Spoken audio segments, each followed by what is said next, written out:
Donald Pointer, Pointer, P-O-I-N-T-E-R. Ken Van Horn. Was that a good one? Okay. Oh, can I ask you what is party status? Well, being a party enables you, it entitles you to present witnesses, to cross-examine the applicant's witnesses, to otherwise participate in the case, and you will receive a copy of the board's decision. Now, is your interest any different than the other, is it any different than the other three people that have requested party status, or? Does this mean you're part of a party, class action?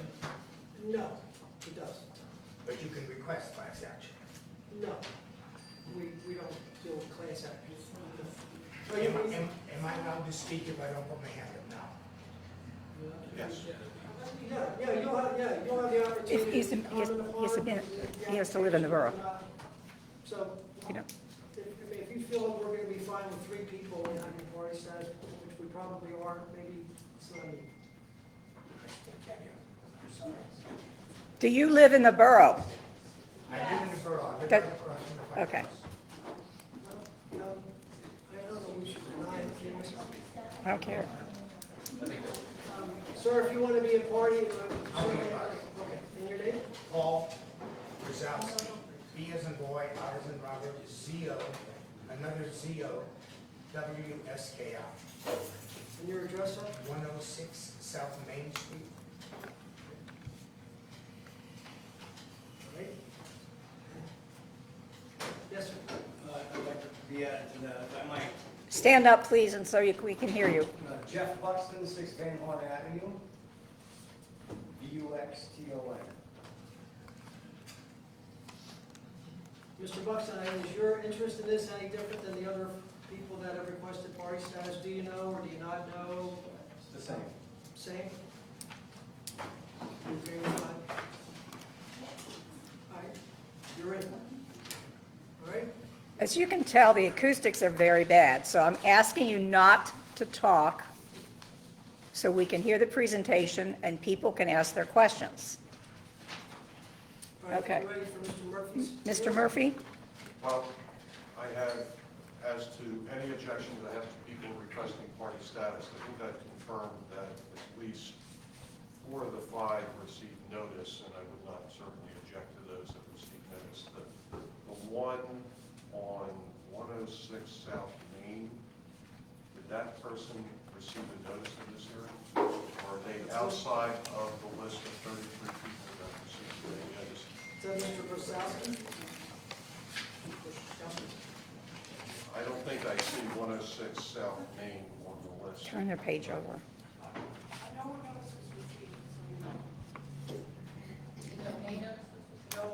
No, not everybody received a notice. Well, I'm looking at the list of 33 people that is a part of the record of B3 that was produced by the borough and sent out, and I'm working on that list. I would not object anybody on that list. I'm trying to discern if somebody has requested status beyond that 200 feet of level of the property. I would think 106 is within, I see a notice was sent to 105. I see that. That's the firehouse.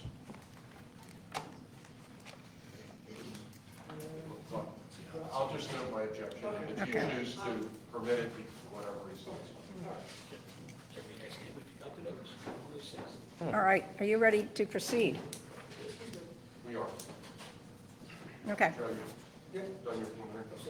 Good evening, I'm Ed Murphy. As I said, I'm here tonight on behalf of the Vault Brewer Company and Jim Kane, the managing general partner of the Vault, who is with me this evening.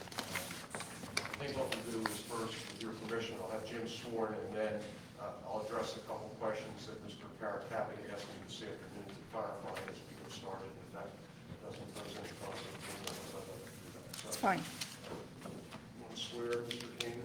Sir, George Rainer, do you swear or affirm that the testimony you're about to give is the truth, the whole truth, and nothing but the truth, so help you God? I do. And for the record, for the court's marker, would you spell your last name? C-A-I-N. Thank you.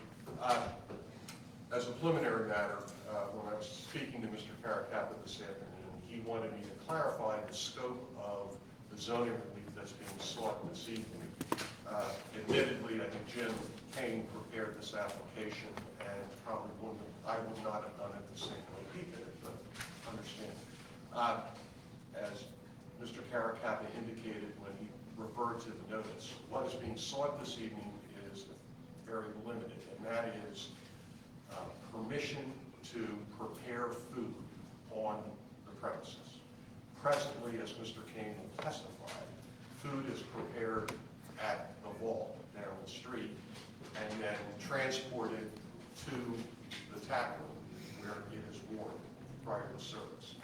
The only thing that Mr. Kane is sought this evening is permission to not prepare it down the street and transport it, but rather prepare it on site and serve it.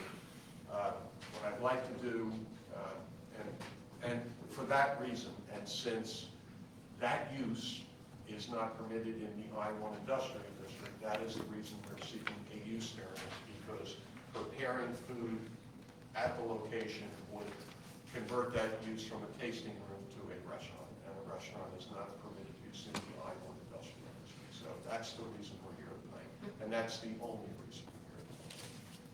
So I guess with that as background, Jim, you've been sworn.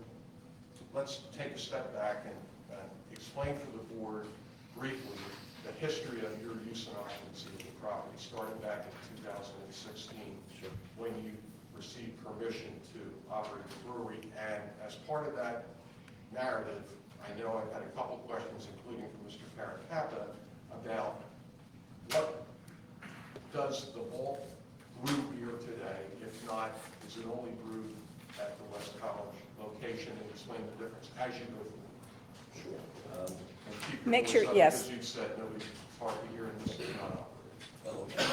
So we started Vault Brewing Company in 2012 on 10 South Main Street. The business did well. We decided to get into the distribution business. So in addition to manufacturing beer at Vault, we decided to open up a satellite facility, which allowed us to quadruple the amount of beer that we make. It's 8,000 square feet. And that's where you are today. And that is the subject of this application. Up on 19 West College Avenue. Right. Prior to signing a 10-year lease, we met with the zoning officer, Steve Ware, I think, at the time, and just validated that, hey, if we invest in a 10-year lease, 8,000 square feet, we're going to be able to put a tap room or a tasting room in here. And does the zoning allow that? And we validated that the zoning allowed that with Steve, and then we revalidated that with Mike Iafona. Mike Italia in 2019. We weren't prepared to put a tap room up there in 2016.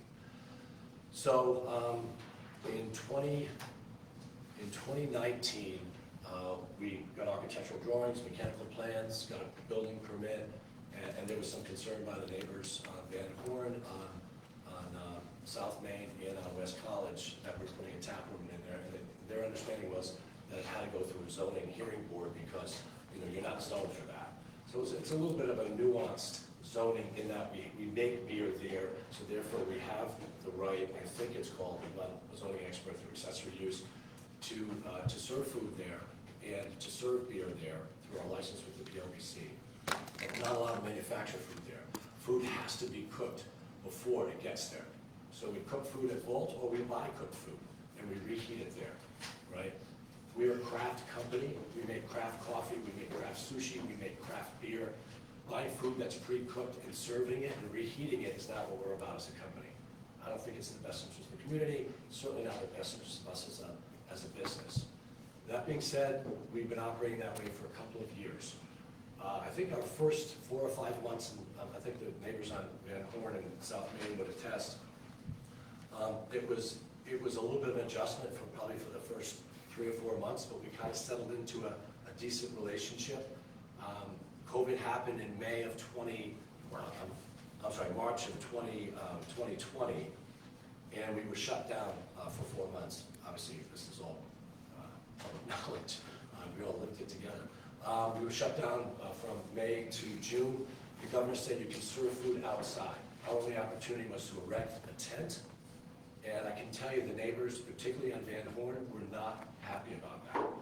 Because in order for us to get people to sit under a tent in a parking lot, we've got live music on Friday and Saturday nights. someone played guitar and somebody singing. Now, when we first did it, there was some neighbors that got really upset. I tried to keep the volume down as low as I could. The volume, as it turns out, was well within the permissible. It doesn't matter, they could hear it and they got pissed off, excuse me, they got upset about it, right? I would have gotten upset about it if I were them too, all right? I gave the neighbors on Van Horn my cell number and they took advantage of it.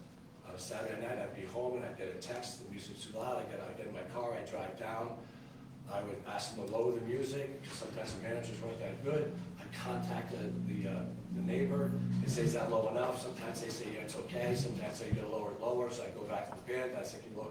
That happened pretty much all the way to December of 2020. And then the leaves fell off the trees, and I sat on Van Horn in my truck, and I could hear the music on a Friday night very crystal clear. There was no sound blocking it.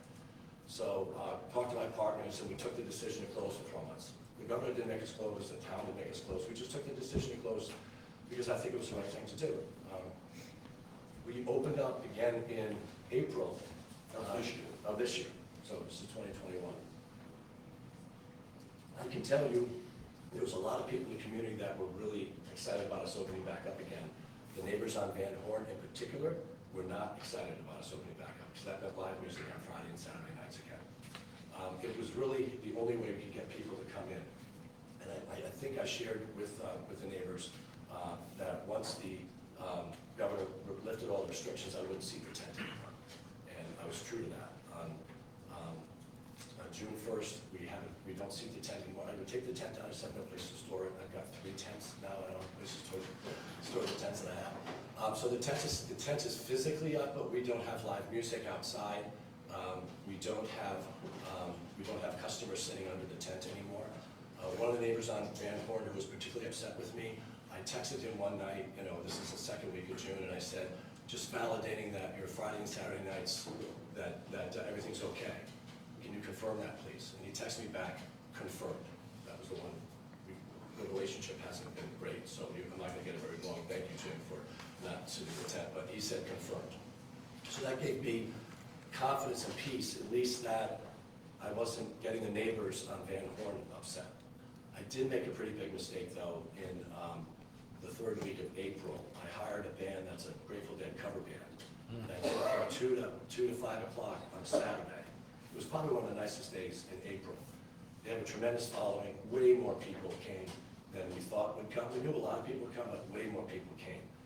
To be really candid with you, I was excited because we had closed for 4 months, and everybody seemed to be having a blast. The music was really loud. One of the neighbors on South Main contacted, I think, Paula, right? And Paula got a hold of Wes, and then Wes's day off, he was cleaning his pool, I think. He got in the car, he came out, and he said, Jim, this music is way too loud. And he had already gone up before he found me. I told the band to lower the volume. I said, Wes, you want me to shut down? He says, what time is this over?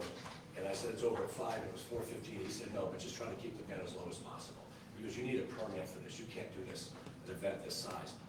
In all sincerity, I had no idea that I needed a permit. I would have come in and got a permit in a heartbeat, because I don't know if there's anybody in the audience who was at the event. It was just a wonderful COVID-free, freeing of a COVID. It was outside, we're listening to music, eating good food, drinking. It was a great time. But I messed up. I should have gotten a permit for that.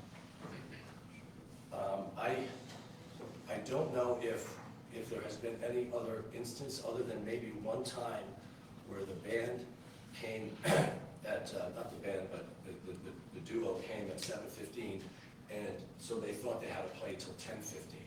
Now, you can't play past 10, the ordinance doesn't allow you to volume at such a level. So one of the neighbors contacted, I think they contacted the police, and there was a formal complaint filed. I got a warning letter from the borough saying, I think it was from Wes, I think it might have been from Wes, saying, this is a warning, you cannot have music past 10 o'clock if this happens again. I don't remember the exact. So that was really the only warning I got. And I got a verbal warning from Wes on the Grateful Dead band. Okay. But before we go, I just want to say, Wes gave us a decibel meter. He said, you got to keep this below 75. So Tim who runs our restaurants, and used to run Red House, Tim would go out there when the band started and make sure that it was in the 60s, 75 zone, and make sure that the band was at least in the 60s, never get it over 70. So we made sure that we went over what the legal decibels were. May was a rocky month, and now here we are in June. Why barbecue? Oh, good, I'm sorry. Pick it up there, but Okay. that's, you need to do this. Supervisor? Little question and answer, so everybody Okay, sure. can follow. So, you explained what's happened up until the present time. Yes. Now explain for everybody what it is that you, specifically, what it is that you want to now do at the tasting room adjacent to the brew. And before you do that, let's answer a question that Mr. Caracappa raised with me. You brew beer at the College Avenue site.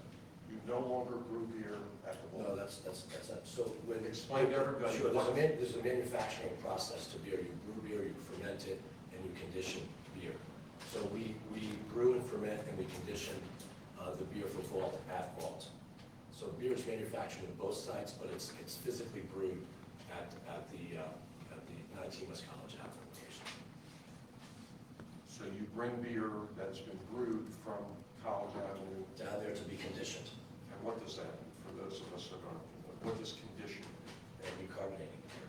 Okay, Right, and they allow the beer to settle, so any remnant hop particles or yeast particles will settle to the bottom of the vessel, and then carbonate the beer to have a secret discarbonation. okay. And that process, how you do it at College Avenue and what gets transported down to the vault is not going to change based on what we're going to talk about this evening. That part of the That's process. irrelevant, that's irrelevant to this discussion, it's not Right. going to change. Good. We're going to continue to transport beer down to Correct. tap for conditioning for the foreseeable future. Exactly. So, what will change? Let's talk about what your concept is for converting the tap room to a more traditional restaurant and how that impacts activities at the home.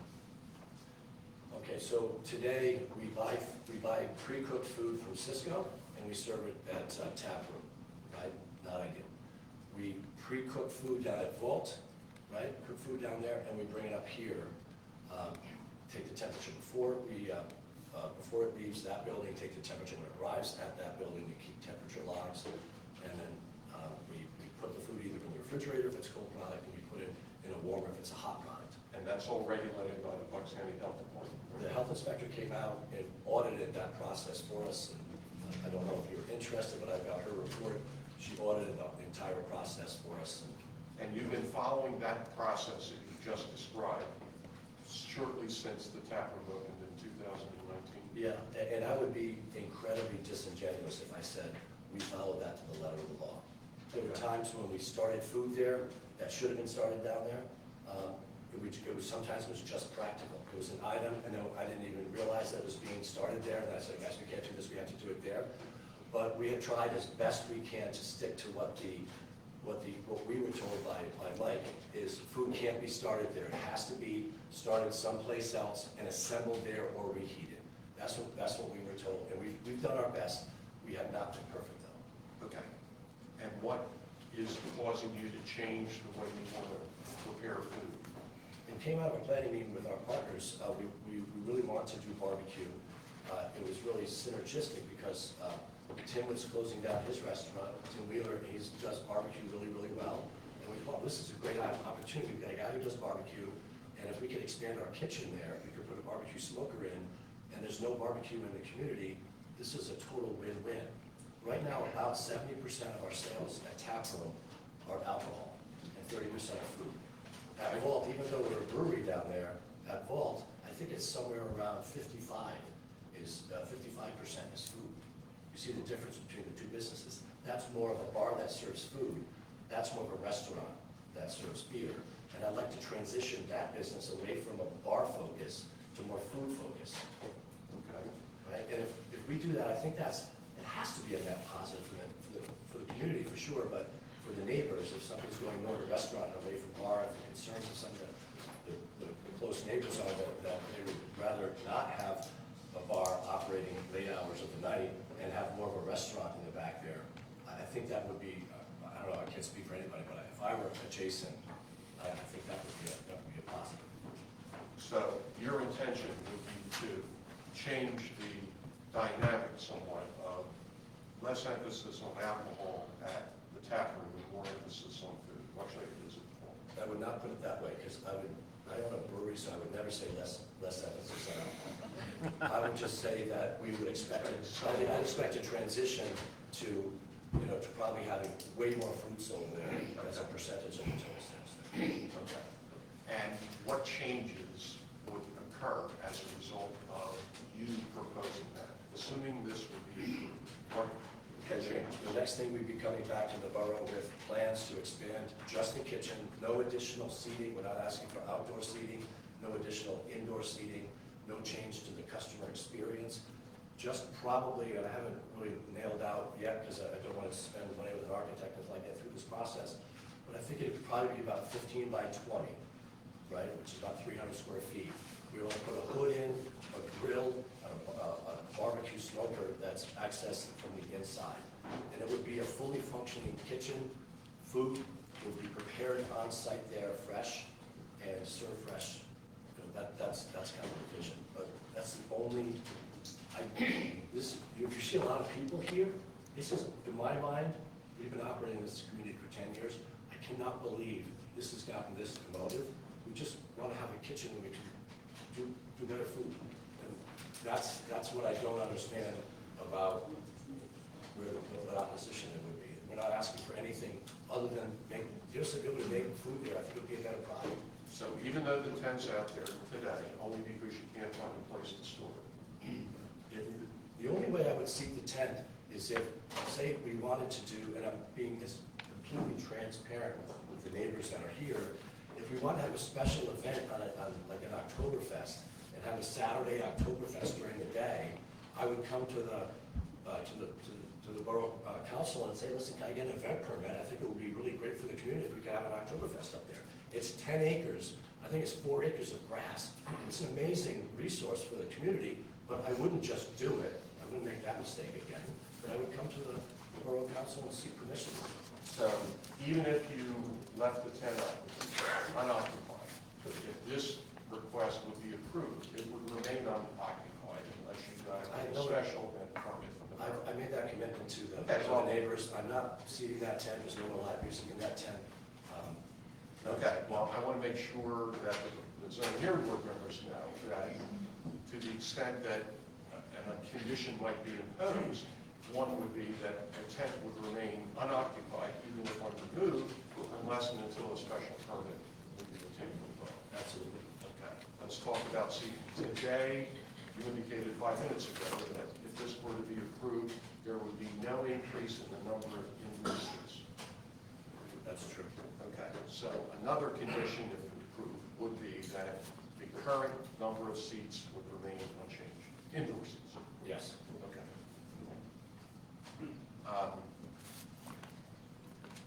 There would cease to be the need for transportation of warmed or pre-cooked food from the Wall to College, correct? Correct. Okay, so how often does that happen any given day? Most of the food is prepped either Tuesday or Wednesday, on a Wednesday or a Thursday, and most of the food is transported. When we run out of something, there's times when they'll go down and get pretzel grains, so they'll go down and get beer, cheese, or whatever else is that we ran out because we didn't run out. All right, talk to everybody now about what happens, if anything, to live music.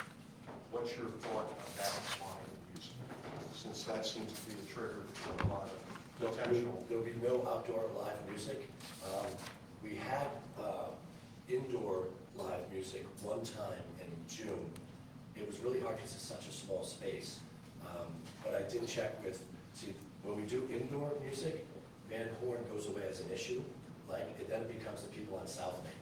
So the closest neighbor we have on South Main is 125 and 129.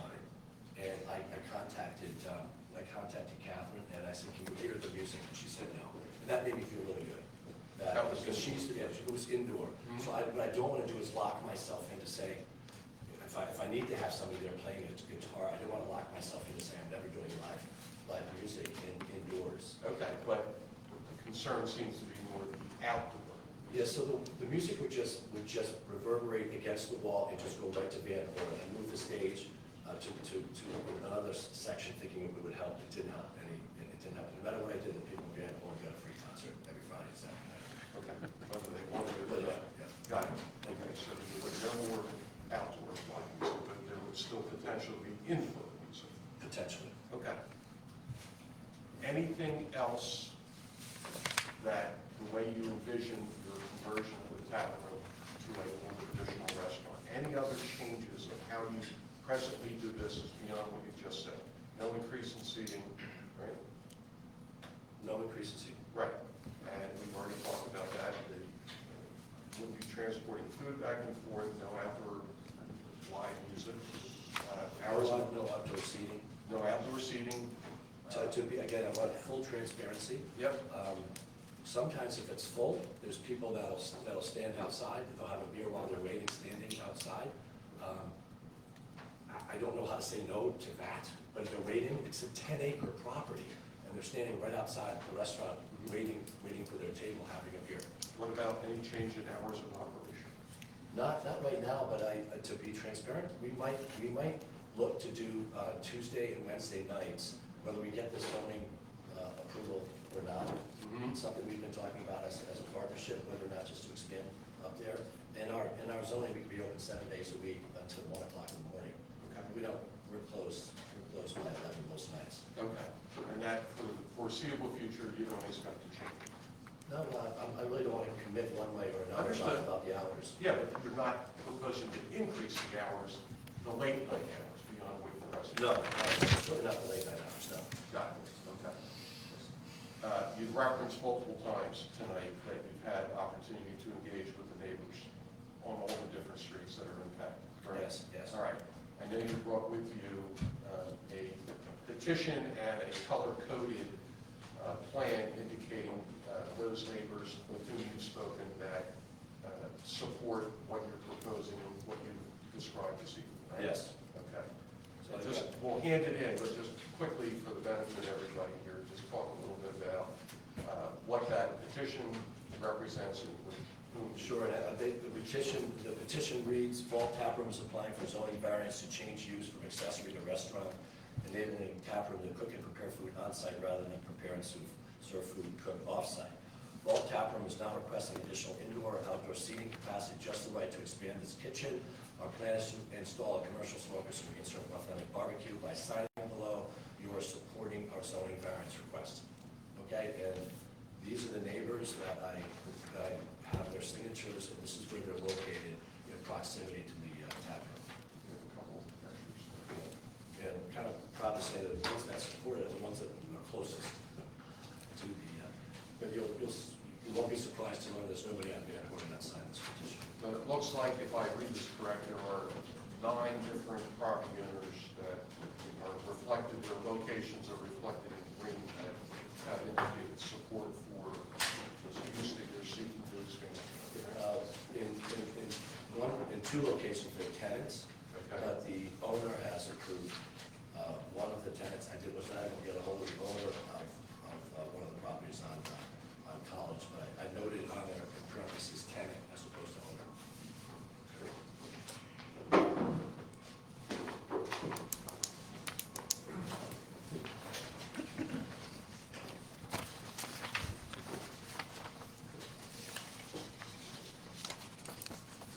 You want this A2? Right? Please, Jim. Thank you. You have a copy of the copy for you? You have a copy for you?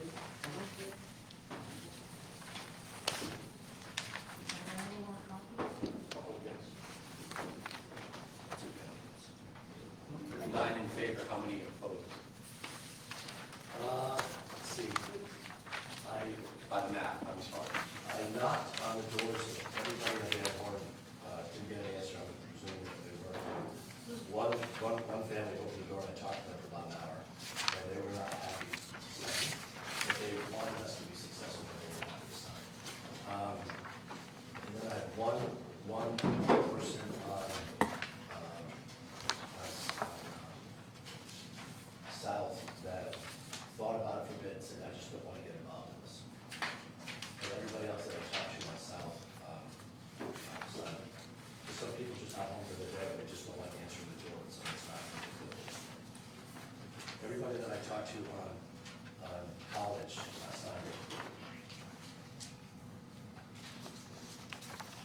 I don't have any other questions for Mr. King. Okay, at this time, does anybody on the board have any questions? I'd like to ask a question about your barbecue equipment. Yes. That will be inside, it won't be an outdoor barbecue pit. No, not a bed. So think of it as like a big walk-in cooler, right? Where the doors open from the inside. Right. So the smoke is taking place, but it's attached to the outside of the building, but all of the access to it is from the inside of the building. It's just kind of adjacent. Where does the smoke go? The smoke goes up in the air. Is it filtered? No. You can check the specs. Does anybody else on the zoning hearing board have a question? We'll get to the people that have joined in a minute. So the smoker's then gonna be in an enclosed space? It's going to be in the kitchen. So it'd be like installing a refrigerator, but refrigerator would be on the outside, the doors would be on the inside. And how big is that? Did you say that 300 square feet? If you're going to testify, you should probably be sworn. Do you swear or affirm that the testimony about the case is the whole truth and nothing but the truth? I do. And your name, please? Timothy Wheeler? And Mr. Wheeler, before you testify, I want you to describe what role or by whom you were employed and in what fashion you were employed presumably by Paul. Yes. I am the Director of Culinary, the General Manager for Fall Brewing. And in that capacity, I presume you are part of the planning process with Mr. King for the development of this barbecue concept at the Taproom? Yes, as well as others. Okay. And if you can, perhaps you can enlighten all of us about how you anticipate the smoker operating in the space that you've identified for it?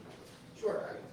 We haven't secured exact specs or model number, but usually these larger commercial smokers are about anywhere between 12 and 30 racks that actually rotate on an inside rotisserie. They could be much bigger than that, they could be somewhat smaller, but, you know, for the commercial capacity around here, probably around 20 to 25 racks. It's a sizable amount of meat that can be smoked at one time. Exact tonnage, I don't know. How many hours a day will smoking take place? It's hard to say right this second, depending on how busy they are and what the hours are. Full capacity, if you were humming along. If we were humming? Yeah. They could run every day. 24 hours? No, 12?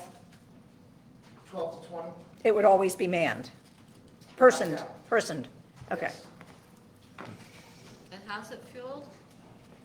Either wood pellet or straight log and or propane assist.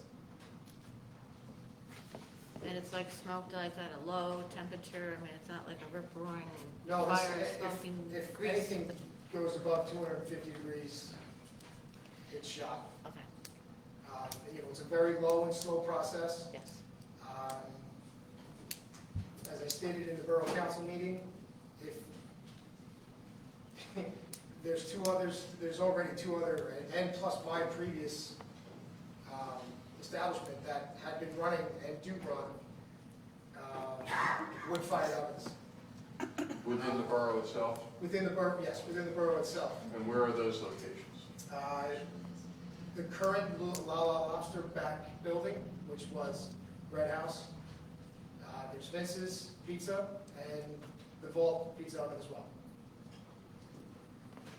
You know, if there's a pretty decent strong wind when they're, you know, turning it up, maybe you get a whiff of wood smoke. If, I'm trying to think of how to put it, if I can't hold my hand above a flue for more than 3 seconds, I'm doing something wrong. It's too hot, too much smoke. It is a very gentle, for lack of a better term, kiss of smoke. The slow smoke is, yeah. Okay. Did you get your questions answered? No, I was asking how big this room was. Did you say like 300 square feet, or, I mean, I thought I heard that earlier. About 15 by 20, not 100% sure Okay. exactly how. Okay. So we have to get an architect to design the kitchen. And that's gonna be built off of where, in the very back? Like if I was to look at this, where would it be? Oh, yeah, I would look at that, that's not too, that's not. Well, I'm just wondering, would it Part be of on the the lawn application, side I or think, the? included a plan of, a floor plan of the existing space. I see that, but I don't see the addition, that's why I'm Right, asking. Oh, sure, right, no, so the addition, if you look at it like this, Yes? right, it would be right here. So the building becomes all the way down, and this bit juts out, so it would just go right along here. This building goes out here for about another. I don't have 150 that feet. plan sheet. You have a different one. And then you help us with the right here. How about if we mark, 'Cause I don't have that plan sheet. Right. I'll mark this, Mr. Carrick, as exhibit A3, and perhaps what Jim can One do. little back of it. Well, Jim, I'm going to ask you to do is maybe annotate exhibit A3. Yes. By drawing or showing the approximate outline of the kitchen addition. And this, Well, we're going to hand it in. Yes, we're going to do a handful, and then everyone can have a copy. So you're adding an addition onto the building? Yes. presuming, Well, that Yes. hasn't been, I'm not going to add it on. if you don't get the, Right, exactly. got it. Right.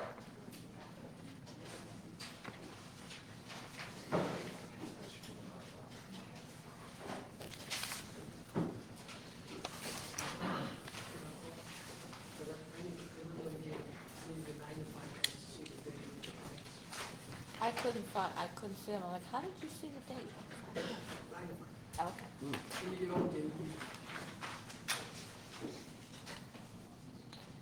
Constance, you have a question? I do. When you went through the list of situations where you got a warning or an official warning, or maybe I missed it, but was there any complaints that you got before COVID? This opened in 2016. So were there any noise complaints that happened prior to that? It opened in 2019. Oh, 2019, I'm sorry. So we were operational about, let's see, 4 and maybe 7 months, 6, 7 months. Before COVID. Before COVID. Got it. Were there, not that I recall. Was there live music in those 6 or 7 months? No, I don't think so. I don't think we had live music then. But we did play music. Uh-huh, Yeah. okay. Any other board member have any questions? I got one more. Okay. What are sorry. your current hours of operation? Right now, it's 5 to about 10 on Thursdays. It goes, Fridays, we're open until 12, but we usually close by 11 because there's just no customers at that point. Saturday, we're open 12 o'clock until, the same thing, 12 o'clock, but we usually close by 11. And on Sundays, our hours stay open until 10, but usually we're closed by 7, we're open at 12, but we usually close by 7. It's not a dinner destination Sunday nights, it's just not. Okay, thank you. You said that when you had music indoors, that a neighbor could hear it, and you called her up. Can you hear music when the garage doors open or closed? So I walk out to the closest neighbor on South Main Street, and I just use that. If I can't hear it on the edge of their property, then I know not the right time. That's. And that's for music indoors? Yes. If you come and hear the Taproom, we're like an acre away from the restaurant. Okay. How many seats do you have in that restaurant now? 49. And you're gonna have 49 if we allow the kitchen also? It'll stay 49? Probably less, because I'll probably redesign it, put some booths in there, because I like to do steak and barbecue and make it more of a restaurant feel, so we're gonna absolutely lose some seats in the process. Joe, did you get this as an exhibit? I did. Okay. Just so we're clear, that is very schematic. It's not- It's in your handwriting, Give you a yeah. flavor of- Very Give preliminary. me an idea what Yeah. it was, yeah? Okay. Anybody else? It's closest to what street? But is that Green Horn that it's closest to? The street, which street would That, We're building out towards Yardley Country Club, we're on 17th Fairway. Okay, it's perpendicular to South Main Street, Okay, parallel thank to you. Van Horn. And it's on the same plane as the existing house. All right. Mr. Carcup, did you have some questions? Okay, I guess we have the, Yeah, I just want to say, I have some pictures of our kitchen, two different angles, if that's helpful. You can see the equipment, you can see, no. if necessary. We've got 4 people that are party. Albert Salini, do you have questions that you want to ask of things that are going on at this point in time? I have a number of statements that I'd like to make. Questions, this is questions Are there any questions of the witness? of the witness. Okay? Are you, She's my wife, she's speaking as my partner. okay, we're not swearing you in, but are there questions that you have? Yes, I have a question. I'm just curious if there's still going to be comedy nights on Thursday nights. You mentioned that. I don't know, That was pretty loud every week. well, there was an intent, right? Yeah. Yeah, and there's no comedy nights in the tent. I don't know if we'll hire a comedian on a Thursday night or not, I don't know. We're not doing it now, it wasn't enough, comedians are crazy expensive and just wasn't enough to draw. And do you still roast your coffee beans on the property there? Oh, yeah, absolutely. That's in the back building by the Eagle School. That's my only question. Thank you. Okay, Ms. Perlmutter, do you have any questions at this point in time? Yes, Of the I do. questions, okay. I'm looking at this list of 9 people that supported it. Are you aware that one of the signatures on the list doesn't even live there? Who's the question directed to? Jim King. Are you aware that one of the people does not even live there? The other, there's about 4 that are not property owners that rent. Are you aware of that? And you testified to that, yes. Testify to the fact that you know. That some were tenants, and that he had spoken with the owners of the Yeah. properties where the tenants were, and they also So, but to be fair to her question, I went to the door, I didn't ask people if they owned the house when they were a tenant, so it's quite possible that there were tenants on here.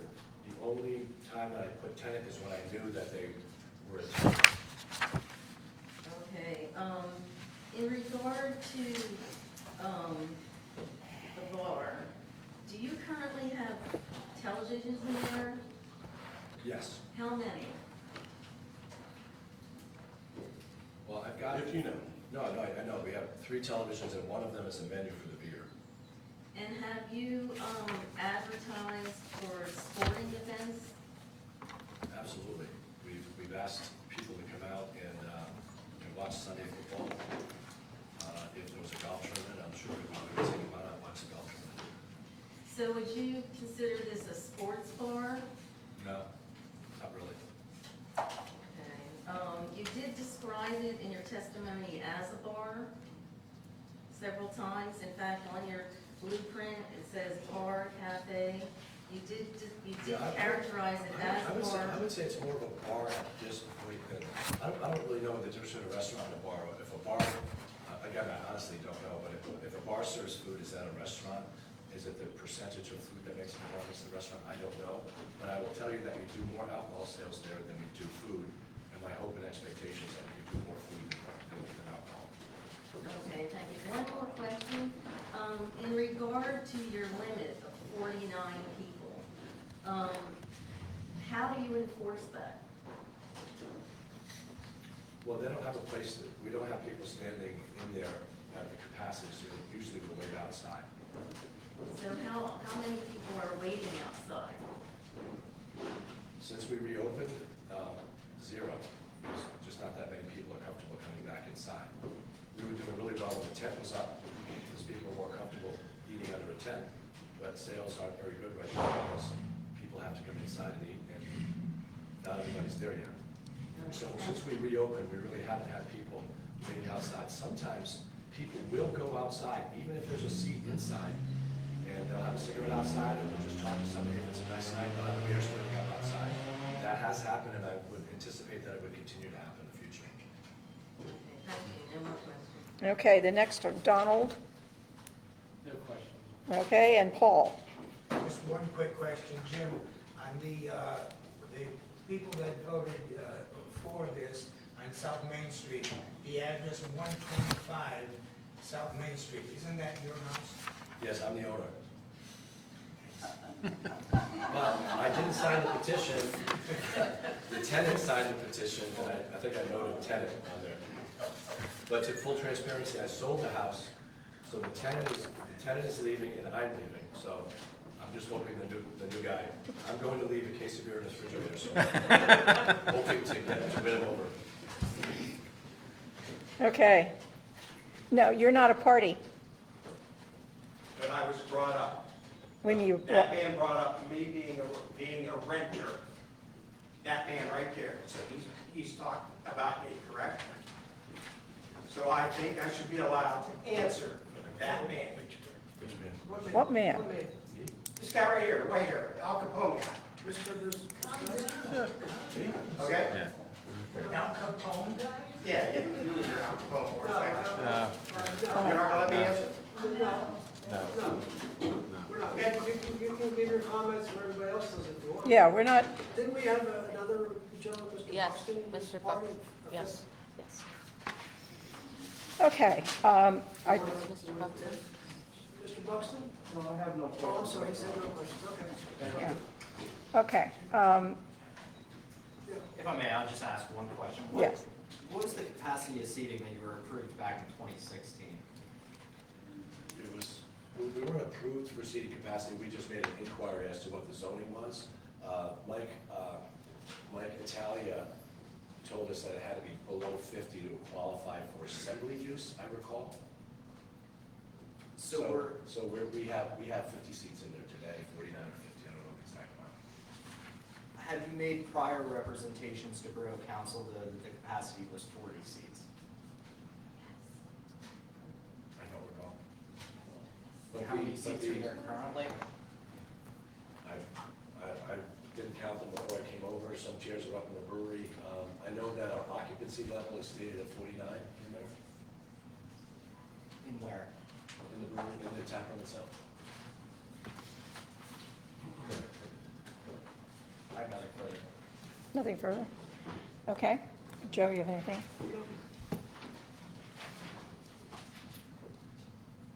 Ed, do you have anything else? Yeah, Ed, I have no other testimony to offer, I'll move my exhibits. We'll see. okay. You want to hear from our first party? Yeah, we can entertain, Or do you want to take comments from the audience at this point? let's hear from the parties that are party to this, comments and questions, and then we'll open it up to people that are borough residents if you wish to make testimony one way or the other. All right, Mr. City?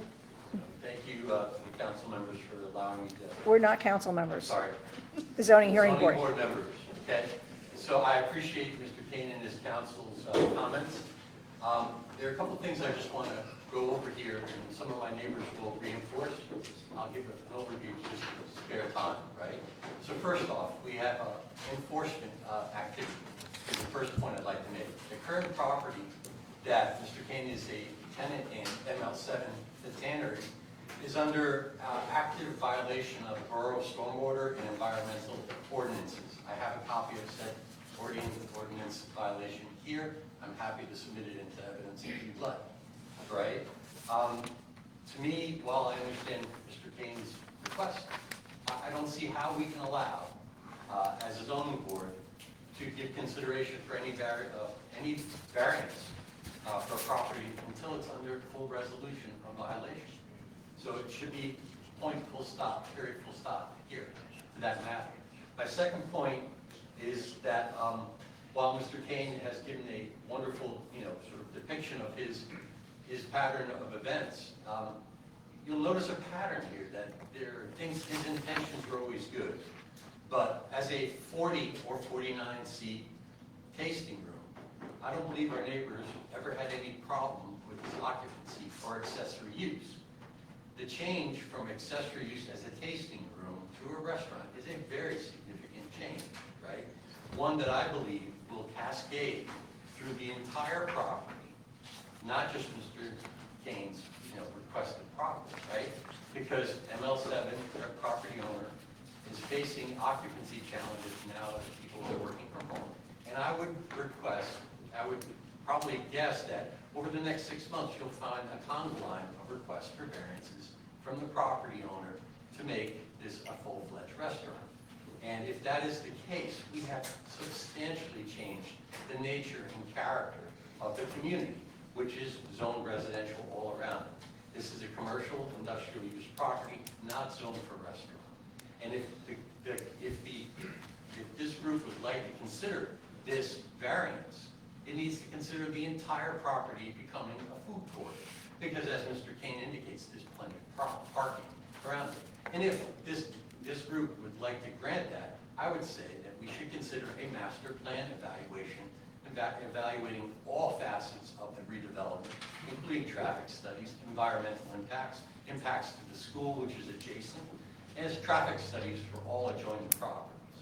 So, I've been very supportive of Mr. Kane's location, and we had no problem as a tasting room, which was an accessory use for a manufacturing facility. It was never intended to be used as a restaurant. But Mr. Kane has, through his statement, said that this has been 100 people in a tent with live music, right? He didn't ask for a permit, right? He didn't, he's sorry, and I respect his integrity here. But we've got a practice here, a pattern of practice that we've seen of an individual who has probably good intent, but doesn't seem to have to face the enforcement activities that the rest of us do. So there's another, there are other factors that my neighbors will bring to. I don't want to repeat them, don't reinforce those points. But I think those are very important. The first one is critical, right? Until that's fixed, and however long it takes to fix, we shouldn't even talking about it. And the second thing is, if this changes for him, it will change for the entire property.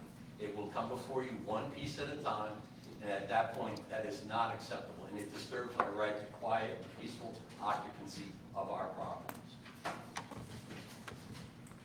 Any questions, Ed?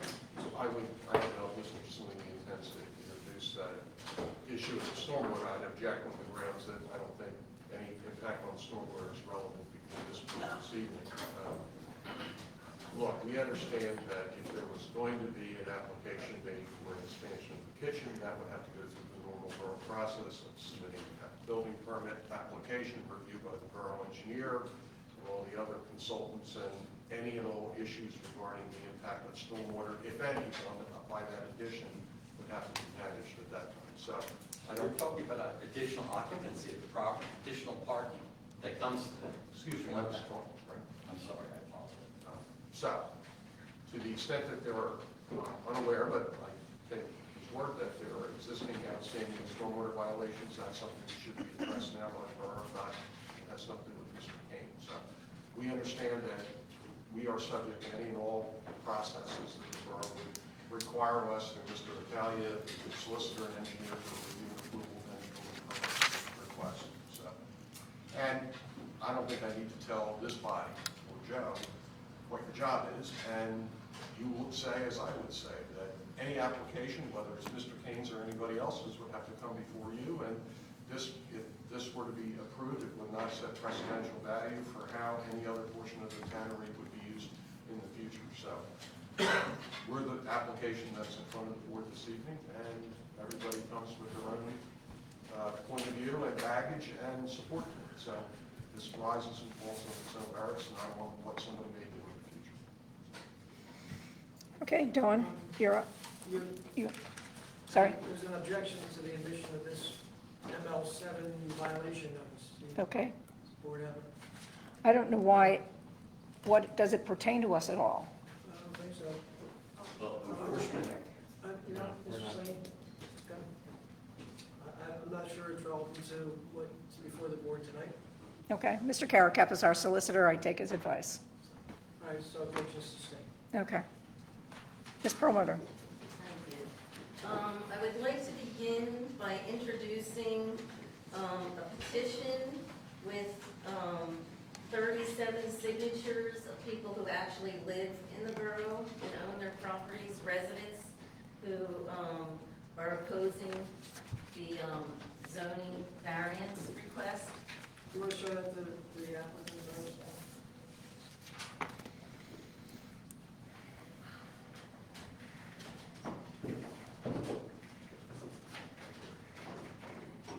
I continue? Well, you're welcome to. I mean, look, I don't know where these people live. Some of the addresses I recognize. How many of those are within the 33 people that received notice? I assume a handful are. Most of them, I don't recognize their addresses as being within that number of 33. So, Do you know how many of those people, Ms. Perlmutter? I didn't collect the petition, but I can tell you that every single one of them is affected by what's happening, whether they received a notice or not. Do we know, well, we need to know where they are, and are they borough residents? Their addresses are all there. Quiet in the audience, please. Their addresses are there. I didn't collect it, I'm presenting it. Do you have a problem? Yes, I have a problem with you shaking fingers at grown adults. Why don't you, Absolutely. okay, if you have an issue, you may leave. I can stay. And You you can. Stop pointing at the grown adults. I will not, And so there. I will stay. What's your name, please? My name is Ginger Zielinski.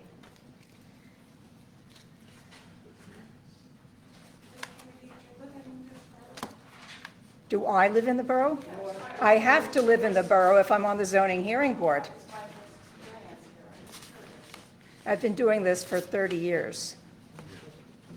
Continue, Ms. Perlmutter. Okay, just for the record, now that I've read the first page of it, not all the signatures, I object because I have no idea what these people were told, which was the nature of this application. It says that we oppose the rezoning of the property, any classification other than I-1.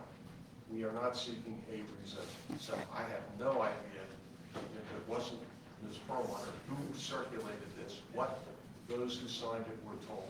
I accept some of the names if they are here tonight and want to speak to it, fine, but I would question the validity or the relevance of this given the premise upon which it's based. Mr. Caracappa, would Yeah, you? if the premise of that was that he was seeking a zoning change, it's fruit of the poisonous tree. Right. Yeah, I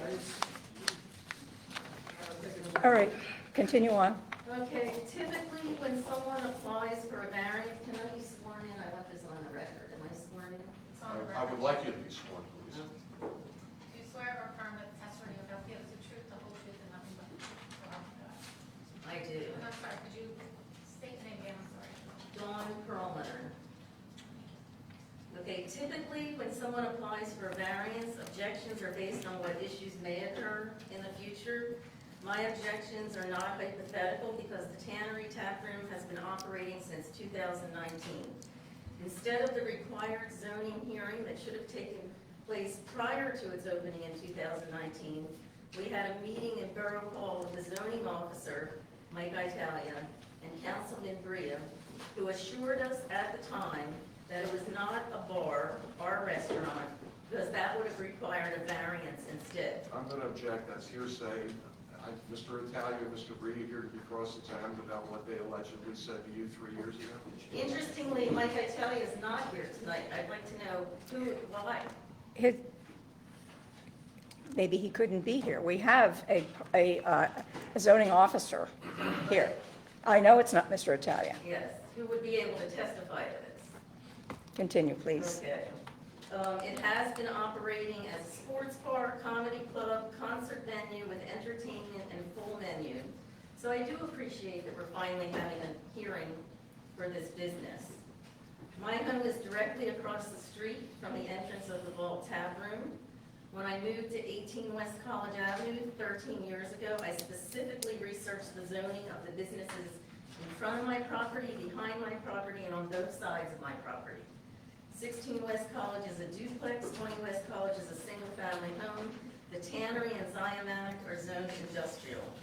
I researched the neighboring properties because my previous home was located next to the Yardley Inn. One of the reasons I moved was because the parking lot of the Yard Inn had car lights shining into my living room, noise from car doors, people talking. That is exactly what is now occurring from the vault taproom. This is impacting my quality of life, depreciating the value of my property, and dramatically changing the neighborhood. Although my home is sandwiched in between two large businesses in Yardley Borough, I've never had an issue with noise or traffic until the taproom opened. There are several reasons why this variance should not be granted. Chapter 27-1326, Section D of the Yardley Borough Code of Ordinances reads that the variance, if authorized, will neither alter the essential character of the neighborhood or district in which the property is located, nor substantially or permanently impair the appropriate use or development of adjacent property, nor be detrimental to the public welfare. There are several ways in which the Tannery Taproom variance will and has altered the essential character of my neighborhood and is detrimental to the public welfare. I have exhibits that correspond. I'd like to hand them out now.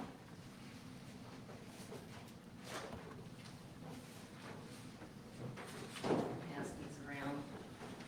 Give it to our lawyer too, first. Okay, there's, I want to give one to you.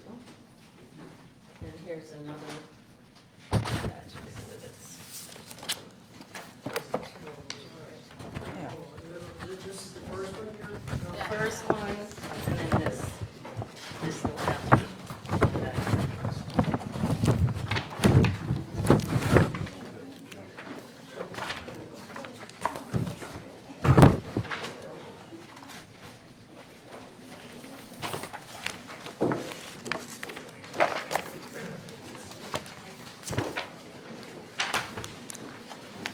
Noise, lights, and traffic pattern of West College Avenue has changed dramatically since the taproom opened. There used to be a very specific pattern of cars going into their offices at 9, leaving at 5, and never at night or on weekends. Just the opposite is occurring. Even worse, because intoxicated individuals are driving, and College Avenue is a very dark street on a steep slope. I would say at least half the cars pass the entrance to the tannery, slam on their brakes, and then back up trying to figure out where it is. This has caused several incidents with cars honking their horns and drivers yelling. Vehicle lights are shining into my house constantly at all hours of the night. People are walking to the tannery from the vault on Main Street carrying open beers. Sometimes these are given to them from the vault, and it has essentially become a pub crawl with lots of noise and trash in what used to be a quiet street. Again, this is not hypothetical since it's been operating as a bar since 2019. Food delivery truck traffic has created an objectionable traffic condition and has generated a nuisance to my property. 18-wheel tractor-trailer food delivery trucks have been delivering to the Tannery kitchen regularly for some time. They are not only noisy, but they are too big and too heavy to turn into the driveway. This has resulted in the concrete apron of the tannery driveway cracking in numerous places, the electric wires being pulled down several times. In one instance, the tractor trailer could not make the turn and ended up on my front lawn sidewalk. There's a police report for that on page 4. It says there was nothing observed. Yes, since the tannery is not zoned for a kitchen or restaurant, it begs the question why there are so many large amounts of food deliveries there. This question was addressed at the May 18, 2021 council meeting by one of the investors in the Tannery Taproom. Scott Marney stated in regard to the Cisco trucks that both dry, refrigerated, and frozen food were being stored at 19 West College location. At the same meeting, Tim Wheeler, who's here, said that the Cisco food deliveries get dropped off at 19 West College and dispersed to the rest of their restaurants in the borough, so a Cisco truck will not block traffic at 10 South Main. Jim Kane told me that he has a commissary kitchen at 19 West College Avenue.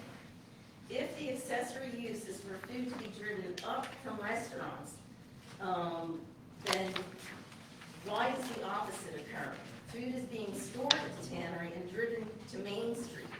There were no food truck deliveries prior to the accessory use.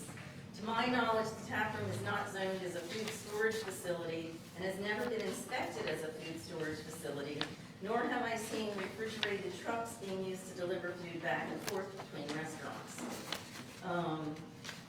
Chapter C, 27-721 of the Yardley Borough Code of Ordinances reads, "The purpose of this Part 7C is to protect the citizens of the borough from noise disturbances.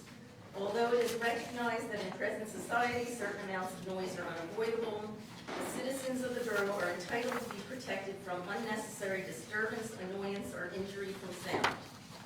No noise disturbance shall be created or allowed to continue by any person, persons, firm, partnership, or corporation." On April 24th, the concert Grateful Dead event that Mr. Kane was so nice to apologize for, was held as an outdoor concert with hundreds of people. The band used speakers. They could be heard at my house, across town. Several people called the police, who he did not shut it down. The number of vehicles created several traffic jams on the street and at the base of the Tannery driveway. Neither the police nor the code enforcement officer did anything about the noise disturbances. In fact, the code enforcement officer was in attendance at the event and did not shut it down or disperse the crowd. It went on for hours.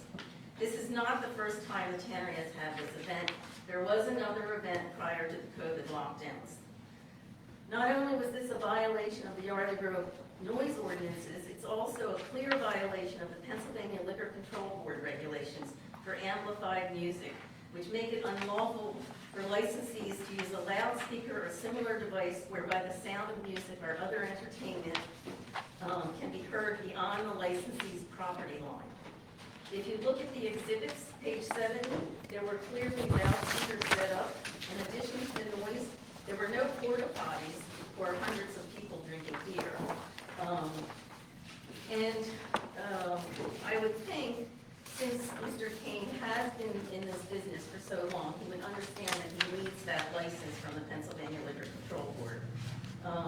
And these public apologies should not discharge culpability, especially when it's done knowingly and there's a long pattern of repeated violations. The second batch that I gave you, it's important that this board be briefed on the history of this special accessory use so you can fully comprehend how the rights of Yardley Borough residents were violated in this process.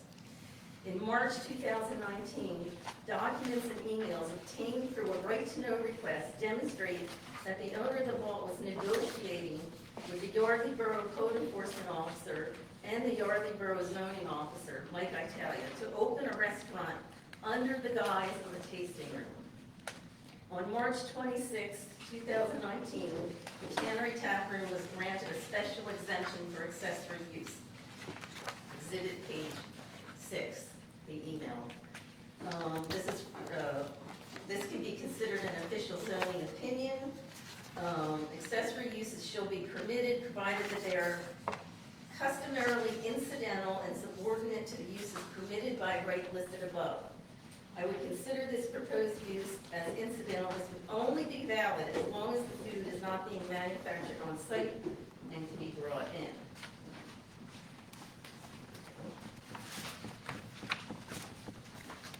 Sorry.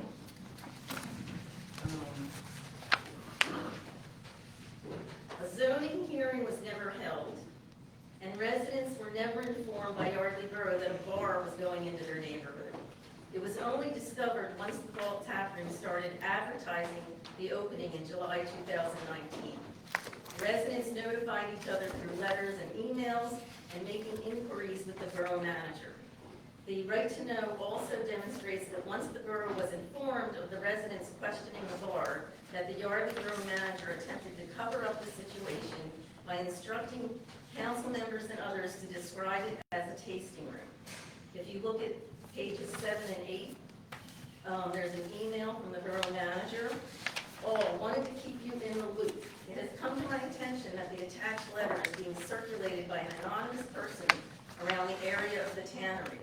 Some are being mailed while others are hand-delivered.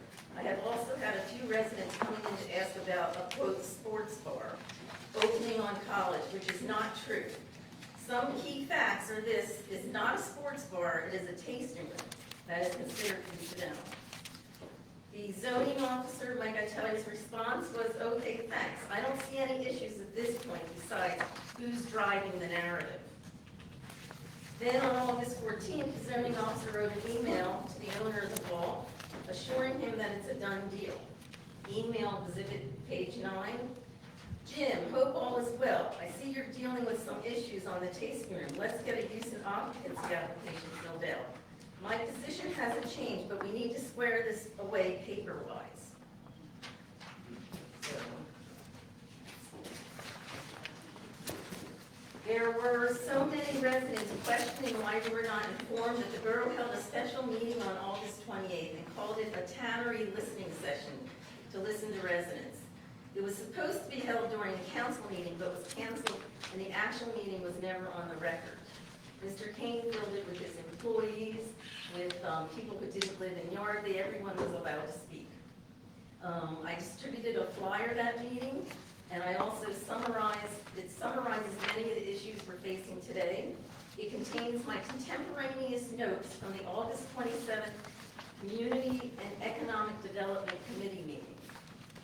The zoning officer explained to council members why the tannery taproom did not require any zoning variances or notifications to Yardley residents. The point he gave is that it's not a bar.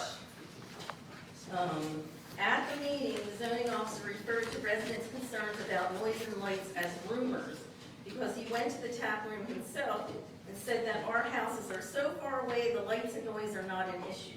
He said if there is noise, we should call the police, which of course we did, and they didn't do anything.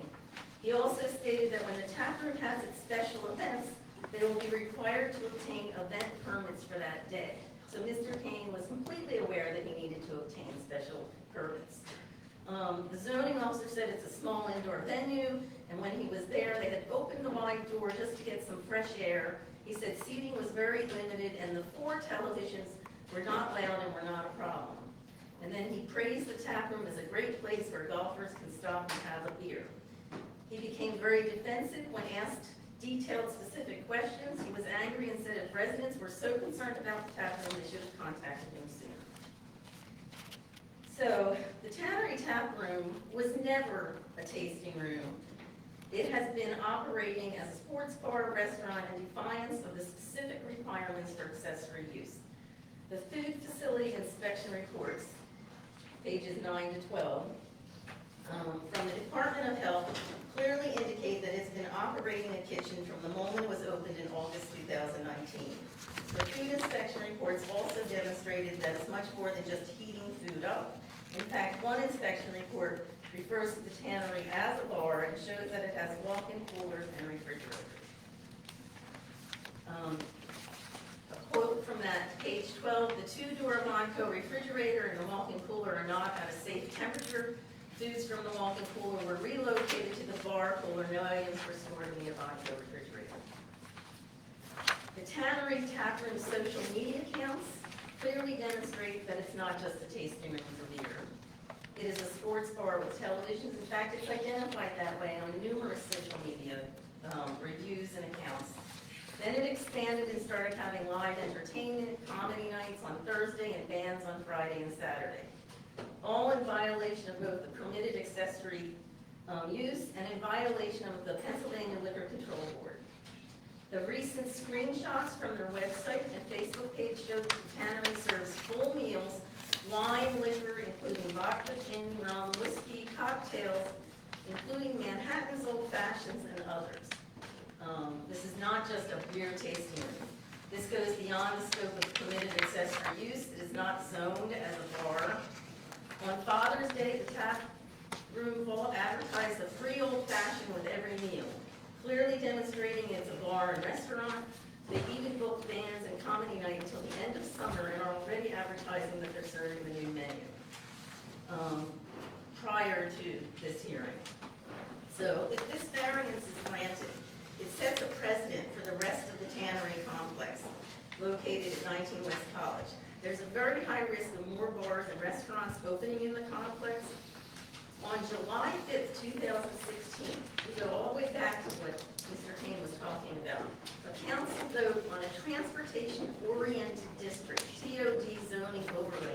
not pass.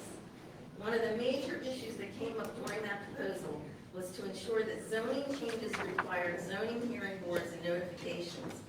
Interestingly, the vault was under construction the entire time during the TOD process and would have been a significant beneficiary of the TOD proposal if it had passed. When that did not pass, that ended the vault's ability to open a restaurant at the tannery. The special accessory use was a way for the tannery to continue with its construction and restaurant plans. If this variance passes, it essentially is a backdoor into changing the zoning that borough residents were adamantly against. I sent an email to the borough at that time to Steve Waring, the first code enforcement officer, on August 19th, titled Zoning Changes Without Notification. Today I spoke to the owners of the vault. At that time it was his sons. And they told me that the zoning on their building was changed from industrial to multi-use. 2 weeks ago, they told me they are building a brewery, bar, and outdoor restaurant. When I informed them that I was at the meeting where council voted against this zoning, they told me that they received it 2 weeks ago. This would be approximately 2 weeks after the July 5th meeting against the zoning. As you can imagine, this was very shocking since you assured Yardley Borough residents that we would be notified of any proposed zoning changes. Can you please confirm what the zoning status is for this construction site? If it has been changed, can you please explain how this was done without notification to the residents, property owners on West College, Main Street, Van Horn, and Harper? If the zoning has not been changed, can you please explain why construction on the site is being permitted to go forward without the required zoning and permits? The owners of the vault told me that it will be completed in 2 months. It would be unfortunate for them to invest so much time and money in a project that is legally prohibited, especially if their plans were approved by the borough, knowing that it was not zoned correctly. If they do not have the proper zoning, it would be negligent of the borough not to immediately notify them of this or to give them the impression that they can operate illegally without consequences. It would also be negligent to give the owners of the vault assurances that any future requests for variances will be approved. So one of the primary requirements for a variance is that it creates a hardship for the applicant. The tannery taproom does not constitute a hardship. There are numerous empty spaces for rent on Main Street where a kitchen and restaurant can go in, and the zoning does not have to be changed. Granting this variance will disrupt not one, not two, but 3 different neighborhoods, Van Horn, College, and Main Street, not to mention that the playground for the elementary school is right next to the bar. The impact from traffic disrupts even more streets in the borough, streets where children live and play. If the owner of the vault misrepresented the zoning to his investors, then they can take legal recourse with him. It does not constitute a hardship. If borough officials misrepresented the zoning status and granted him permission without going through the zoning hearing board, then Mr. Kane has legal recourse with the borough. It does not constitute a hardship. If Mr. Kane invested millions of dollars before obtaining zoning, then it's on him. It does not constitute a hardship. Every resident here has invested significant monies in their homes. In either case, Yardley Borough residents should not have to suffer because Yardley Borough ordinances are not being enforced, or because special accessory uses and special exemptions are being granted without going through the proper channels. In summary, I think it's important that this board take into consideration that the tannery taproom has been operating in bad faith since it has opened, not only openly flouting the laws of Yardley Borough, but also violating the Pennsylvania Liquor Control Board by operating large events with food, drinks, and amplified music, with the full knowledge that the business has been designated a tasting room and limited to 40 people by the accessory use. The fact that this business has been permitted to operate in violation of the zoning agreement is not borough residents' fault. In fact, it is a blatant mockery of Yardley Borough laws and ordinances, and only after there were too many complaints for borough officials to continue to ignore it has an application for a variance come before this board. You should not reward someone who repeatedly is non-compliant and only complies when he gets caught, and even then waits until things settle down and continues all over again. That is the reason the borough needs to start enforcing its ordinances and stop doing things in an arbitrary and capricious manner, favoring some residents and business owners over others. Finally, I want to put on the record that the tannery taproom has been operating illegally under the color of law and under the protection of Yardley Borough officials who knowingly abetted these violations by not enforcing the codes. Considering the ongoing continual disregard for Yardley Borough ordinances, I request that not only this variance be denied, but that the accessory use be revoked immediately. Okay, do you want to answer? Would you like to respond? Do you want to hear the other? Let's hear the others. Okay, where's Donald? All right, Donald, would you like to speak? Yes, well, hello, Yardley zoning board. Thanks for letting me speak tonight. I just Did wanna we say- swear you in?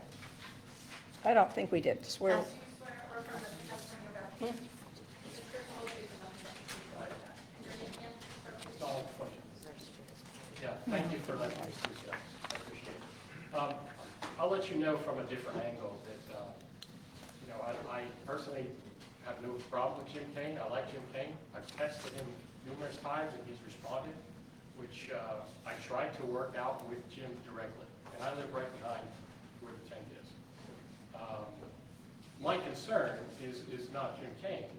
It's what that is zoned for. And let's not lose sight of that, because if we let one restaurant happen, then just look at the economy and not residential, but commercial real estate.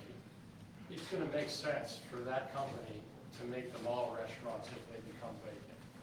And at that point, I'm really going to be angry, because now I don't have one COVID tent to deal with, I have 6. And then maybe I was wrong for not complaining to Paula, or maybe I was wrong for not calling the police, but I thought we could work it out directly. And I did that because I like what Jim Kane has done for Main Street here. I frequented his restaurant, and I like what he's done for our community, because we needed that. But that's just not the place for it. And I'm afraid that if this goes by, then it will be a domino effect, and then more and more will happen.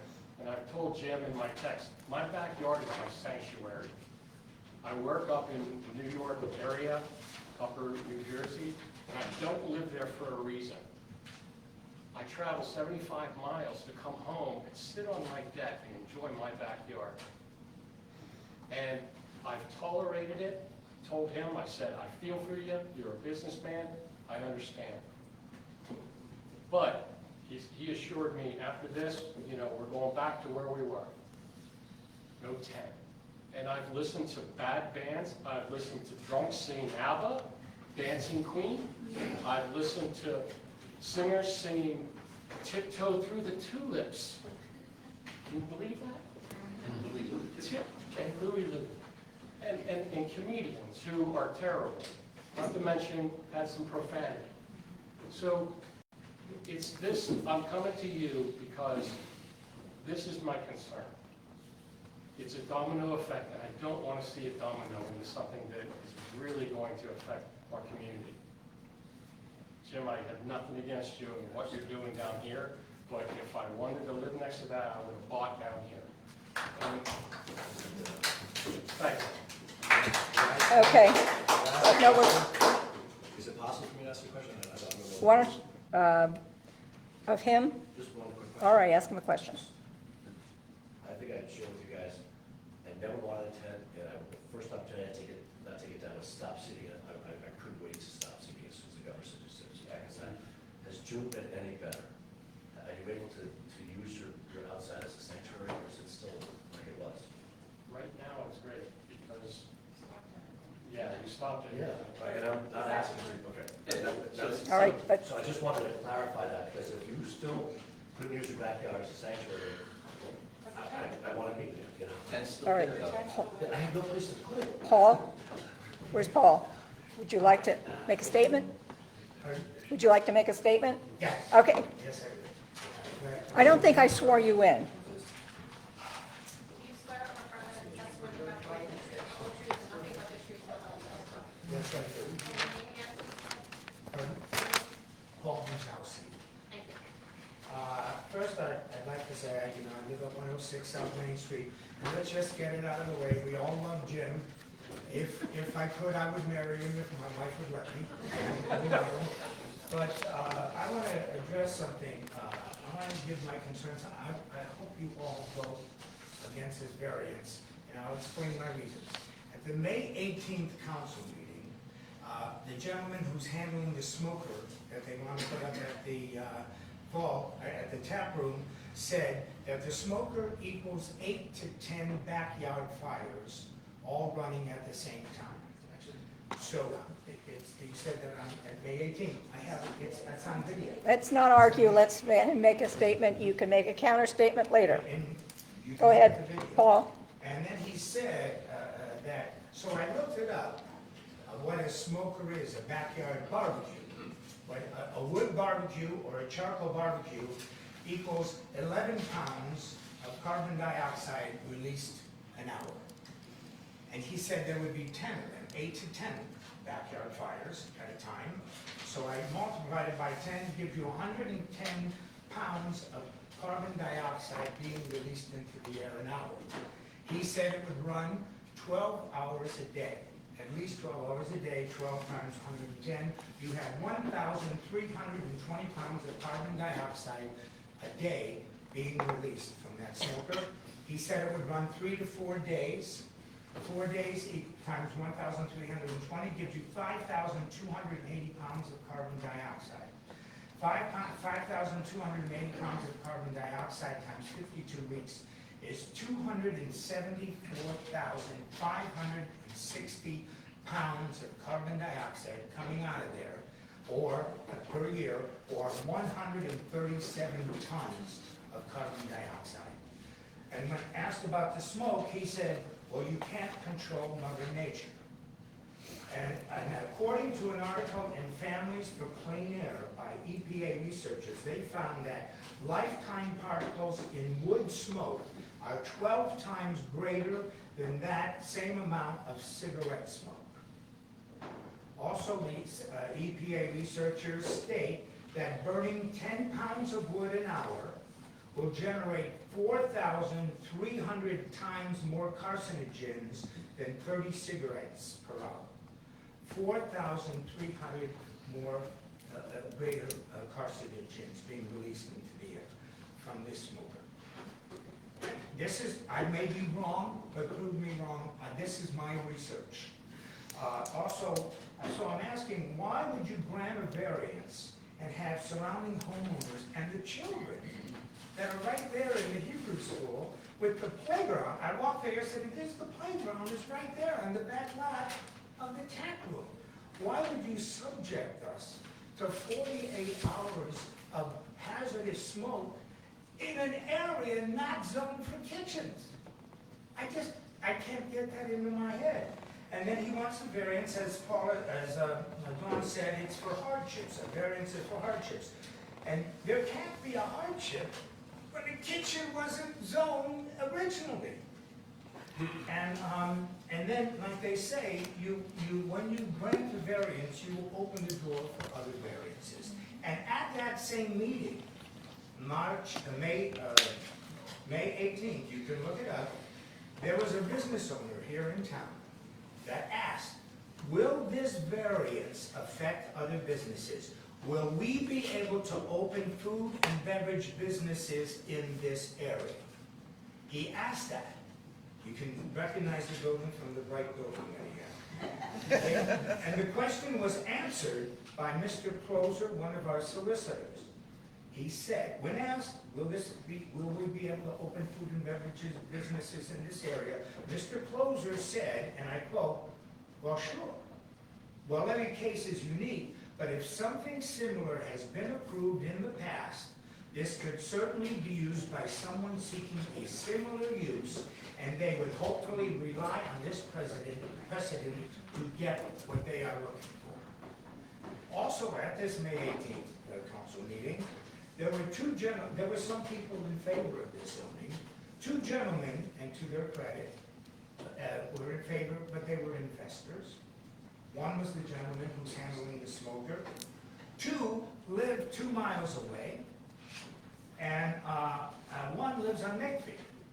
Makefield Road. Well, I wouldn't mind if a bar and restaurant went on Makefield. Heck, I'm a mile and a half away from it. So, you know, it's, we around it on Van Horn and on South Main Street and on College and that petition, we can get those 37 names again and do the right wording that you want.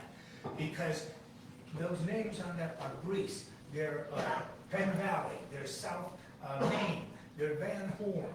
Most all of us knew what it was for, but we can get the wording correctly. That's 37 homes.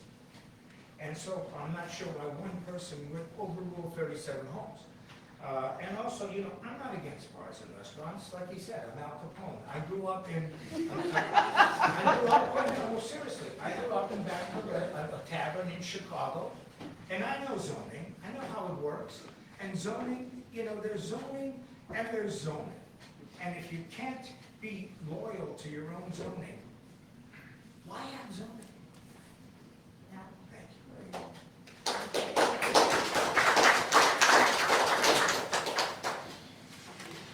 Thank you. Mr. Buxton? Sorry, Buxton, you want to do it? wait a minute, you're Tim? the Wheeler, Mr. Wheeler. I just wanted to, Wait a minute, Did Mr. Buxton drop out as a party, or I know you didn't want to talk before? Okay, thank you. All right. okay. And you, You want to recognize Mr. Wheeler? 30, not even 10 seconds. that's okay, I'm just trying to get the right order here. Oh, understood. All right, I'll get proper specs for the smoker and whatever it pops out, and submit it to council. I don't know whether you wanted to call on him or whatever, but what I think I ought to do is, let's open it up for non-party to make comments for or against. And then, sorry? With a time limit, I guess? Yeah, with a time limit, very brief, because we've had a lot of comments. And you must be a borough resident. You can't be a bar aficionado from Lower Makefield. And we'll keep it short. If your point was made by someone else, you can reaffirm it, but let's keep it moving. And then we're going to take a 10-minute break. Okay? All right. Who wants to go first and either affirm or confirm? All right. Your name, stand up, please. Your name and address. Jim Trudone, I know a few of you on the board. The gentleman here, the reason I was... Where's your address? I'm sorry, 125 South Main. Thank you. I'm the renter. I'm the second-class citizen. And if the candidate Perlmutter asked me to vote for her as a write-in, but now I'm a second-class citizen because I'm a renter. Well, let's just get it straight, okay? I lived in Lower Makefield, I'm not an aficionado of anything, for 37 years. I downsized here 3 years ago, and I love this little town. And half of the people sitting in this row know me pretty well. I walk my dog twice a day. It's great. But let me tell you something. Don't attack me because I'm renting. I pay my wage tax to the Army Borough as much as everybody else does. All right? That is very upsetting to me. And yes, 125 is pretty darn close. I didn't know Jim Kane before I rented that house. My daughter and my wife rented it. I've now met Jim. He's a wonderful man. I agree with the gentleman there with the Nike hat on. He's a wonderful man, and he does great things. For 37 years, I went to Newtown, New Hope, Richboro, Philadelphia to entertain. Since this man opened up, and again, I didn't know him, because he wasn't here with Vault then, or Pretty Bird. Now I come here, because all you had to offer was Vincent Franco's and Continental. But now, Jim has revitalized this entire area. And now I'm going to go real quick, and I'll finish. I spent 29 years as a coach at YMS. In 2005, a deal was swung with Snipes to switch the property. 6 families, 6 old people, and I'm 66, so I'm allowed to say that. I'm now good looking. You know, I'm still pretty good. 6 people stopped that. 2019, we still don't have fields at Snipes. Because 6 people, arrogant people, by themselves, made this happen. okay? So YMS is still short, probably about 8 fields. Second thing, the Elm Loan Facility. Lower Mayfield put $1 million into that. It was running well. The same six people fought Elm Loan. They had to sell it because the wedding parties were too loud for the Howard residents. Okay? Lower Mayfield lost $350,000 on that deal. So we have this little row, these people in the front here, they have gripes, yes. But this man has done more than, oh, by the way, you're 37 people. How many lived in the same house on the 37? Okay? I only signed it as one for my house. Okay? Look into that too. Don't be misled by this group of people because they're not doing a fair job for the borough, the entire borough. Thank you. Anybody else would like to speak?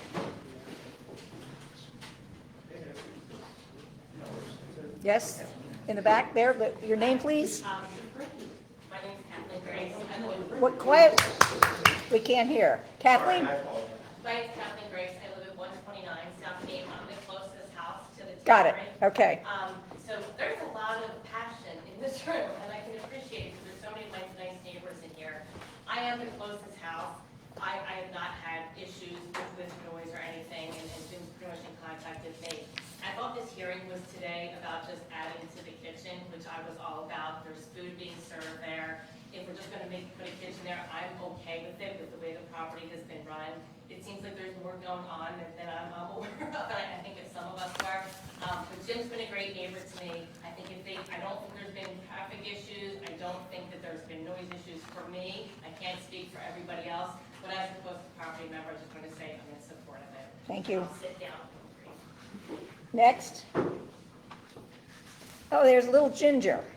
Stand up, little Ginger. Thank you. Ginger, go ahead. Where do you live, Ginger? I'm at 14 Van Horn. Thank you so much. I have expressed my concerns with Jim. I enjoy all of his restaurants. My concern is about the erosion, and I'd ask us to reconsider based on 3 of my senses, sight, sound, and smell. So we are losing massive trees, 150, 200-year-old trees. I invite anybody to come over and take a look. That's because of the water issue that was not correct with NL7. I understand that this is not a tannery issue, but it is a tannery issue in terms of the building. It's not a vault issue. But I don't understand how we can support any type of permission or variance when there's a major, long-standing environmental consideration on that property that will have an impact on the whole water system. So there's a creek, for those of you that know, there's like a creek, and we're losing massive trees. Jim has seen the wreckage, and it's in an active violation. There's potential litigation. Like, it had major consequences, so I just don't understand. And I would ask that we table any permissions or variances until we deal with what should be our first priority, which is our shared environment. I agree with what you're saying. I agree with what you're saying. I agree with Don's saying. I agree with Al's saying. Like, we have to take care of the environment, and that waterway is no joke in terms of how it influences both the canal and then the Delaware River, and it's major erosion. There's engineer reports. It's a big problem. Thank you. Sir, your name? My name is John Simone. I'm not a resident, but I'm a property owner. Okay. Where's your property? Yardley Town Center. Okay. I own Yardley Town Center.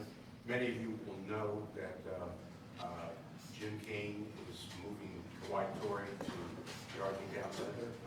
And so I'm pretty familiar with the way Jim runs a business, and I can't add much to the accolades that have already been thrown at Jim here tonight. All well deserved, because he's a good guy, and it's changed this town a little bit for better. And so, for me, being involved as a developer in this business, this is a strange request or an application, since he already has a restaurant there. He serves food and he serves alcohol. and it's a tasting room, I get that. So the only thing we're introducing here is preparing the food there, which he serves there now. So if he wanted to bring barbecue in from his other restaurant, he would be permitted to do so, I suppose, because that's what he's doing now.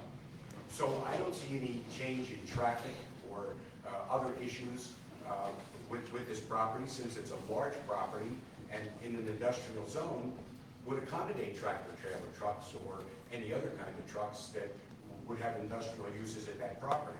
So I don't see that as a negative. I know that there's a lot of emotion here, but when you clear away the issues, he's already there. He's doing his restaurant, and he just wants the opportunity to do food there. I wouldn't have said this to Jim at the time I was negotiating the lease for my property where he's moving to Waikura. But because of Jim, I was able to rent up 2 other vacancies that I had for 3 years. If he had known that, I would have to make a better deal with myself.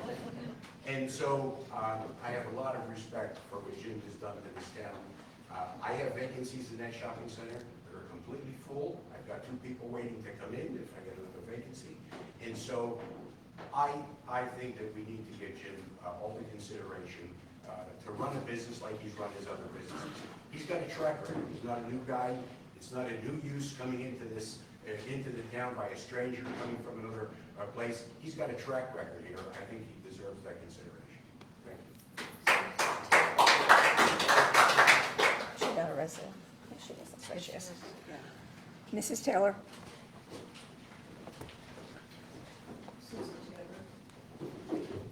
Your address, please. 35 Rookover Lake. The parcel that is under consideration is very, very special within the borough. Half of it is open space, and we who live here in the borough, people who visit the borough, have appreciated and benefited by the fact that half of it is open space. It is zoned industrial. Certain things happen in industrial zones through many, many years at this point in time. It's essentially been office space. People who have bought their houses around the property have relied upon the use being quite office space reflected. Where the hours don't extend too much beyond 5 o'clock, don't begin a whole lot before 9. There isn't a lot of noise. The traffic comes in very regulated patterns. So you have a reliance on existing zoning. What I believe is being asked for here is what I would term to be spot zoning, where you take one little bit of a piece and say, yes, this can happen here. It does indeed set a precedent, no matter how much that's argued against. And I was indeed at that May meeting when the question was asked, oh, can I get a restaurant up here too? And the answer was yes. So for the good of Yardley Borough as a whole, I think this issue should be looked upon as an issue for the whole borough. Does the borough think that it's beneficial that that parcel be rezoned commercial? Does that fit into the overall master plan? Because what's happening here is setting a precedent which will lead to at least I believe an expanded commercial use of the property. We should be thinking of it holistically, where the whole borough considers what they want to have on that property, not just the surrounding property owners and anybody else who may have heard about it. So it's a larger issue than what we have here tonight. It's what's going to be best for Yardley Borough as a whole, and how the commercial district can best work to serve us all. Thank you. Anyone else before we take our break? Oh, yes, your name, please. I own 20 West College Avenue, so although I'm not a resident, I am a property owner and a taxpayer. I'd like to just say that I've invested quite a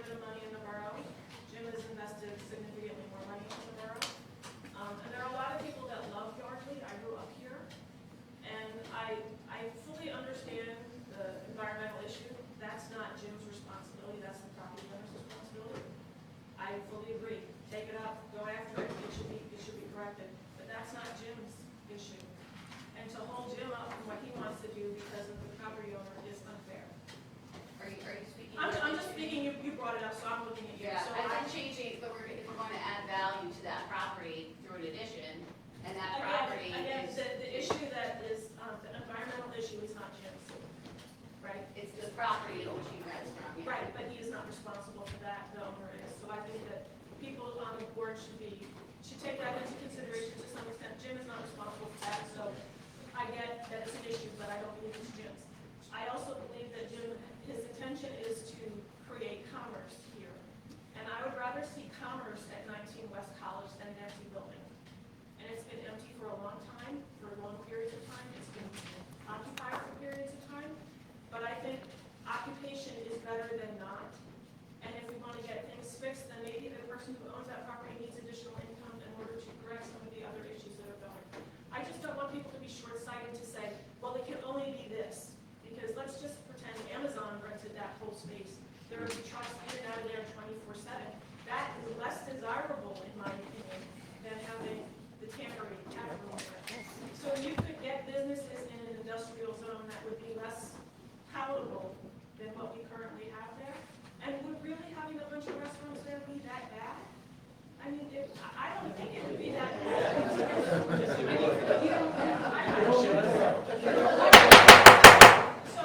Let her finish. I own property across the street from the tannery. I am impacted by the number of cars that come in and out. I don't think it's that bad. I live here. I'm sorry, I'm speaking. One person speaking at a time, thank you. Again, I just want people to be cognizant of the decisions that we make. I get there's a lot of animosity here, but people who bought around this piece of property knew that it was industrial and knew what could potentially be in there was not palatable to them, but they still purchased their home there. So we have some accountability for the decisions that we make when we purchase a home.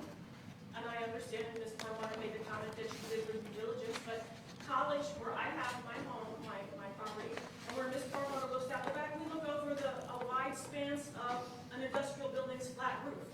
It's not pretty. But I bought knowing that, Ms. Perlmutter bought knowing that, and the people on West College also bought seeing that there. When we talk about noise, music on Main, when I'm in college, I can hear it like it's in my backyard, and that's acceptable to people when we do music on Main, because that's a great activity for the town. So it's okay there, but it's not okay there. People just need to be accountable for the decisions they make, and if they're opposed to the music at 19 West College, then maybe you should be opposed to music on Main, because it is just as much of a noise disturbance for folks as the tannery is. So I just want people to understand these things and take that into consideration, because again, I am a taxpayer here. I pay a lot of taxes. I have multiple properties in the borough. I support the borough, and I would, again, rather see commerce than an empty building. Thank you. All right, we're in, one more person before we take our break. Your name, please. Hi, I'm Gail Cozy from 120 South Main. I'm just very concerned tonight that we're making this issue to be partly Jim Kane, and it's not. It's not about Jim Kane. It's about the borough, and it's about the zoning that we presently have, and do we want to change it or don't we? Jim Kane has nothing to do with it, as far as I'm concerned, because if we open the door for him, we've opened it for everybody. So I think that we need to remove all the remarks about Jim and how wonderful he is, or how awful he is, or whatever, and think about the impact on the community by changing the zoning, if that's what you all think is correct to do. Thank you. All right. I'm going to recommend you, one more person. Okay, thank you. Your name, please. Sheila Linkers, 23 Van Horn Avenue. Van Horn sits slightly downhill from the block, and the music was loud. It has been better, I can attest to that. I do have a concern with the smoker, though. I don't have central air. I leave my windows open when I want to, and I don't think I would like to smell smoke 12 hours a day, 4 days a week. And I would like to ask the zoning board to deny the request for the variance. All right, your name, please? Scott Burney. Stand up. 37 South Main. Sorry. 37. And I am a resident now. And I'm an investor with Ball. So for 2 years, while Tim was smoking everything right next door to the building I was working on, I can tell you that you don't smell anything for more than 5 minutes when he's getting things. So there's no smell. It's a clear smoke. Comes out clear. Unless he's starting it. So for 5 minutes, you have it, and you don't have it after that. So the barbecue itself is not that big an issue. It doesn't go through that much wood, so I don't know how much carbon dioxide it could actually create. But nobody knows. Well, somebody does, but it's, if you're going through less than 40 tons of wood, I don't know how it creates more than 40 tons of carbon dioxide. There might be an engineer or chemist here. So I'm an investor. We're trying to just basically, a lot of the words that were used previously were kind of manipulated. It's an industrial warehouse and production facility. So what I said at the meeting was that trucks go there because that's where we produce an awful lot of beer. So there's grain trucks, there's hop trucks, and they're not stopping because that's what it's supposed to be. So, and the food trucks were going there prior to and will continue to go there after because that's where our storage is. And our dry storage. So there's not going to be a change one way or the other as far as traffic for our deliveries. So that's important to me as well. And I just wanted to clarify a few of those things. Okay, I'm going to call for a 15-minute break. And we're going to start back at 9, well, I'll give it 9:15 on the dot. And then we'll call for the presentation by the applicant and if we have any further questions. All right, we're in adjournment for a temporary hiatus. Jesus, that scares me. You know, there's a commercial about two women and one woman's shopping. And her friend's sitting next door and they're talking about going on vacation.